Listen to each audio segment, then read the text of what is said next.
So hello guys, आपका स्वागत है मेरी न्यू वीडियो में। तो गाइस आज मैंने जा रहा हूँ अमन शर्मा की ड्राइंग, जो कि भाई सिर्फ बाल और सटी बची है, उसे हम कंप्लीट कर देंगे आज।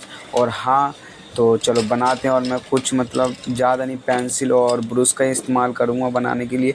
तो चलो करते हैं, मैंने कुछ देर की वीडियो की स्टार्टिंग। और वीडियो बनाए तो एंड लाइक एंड सब्सक्राइब कर देना। तो चलो करते हैं, लेट्स गो।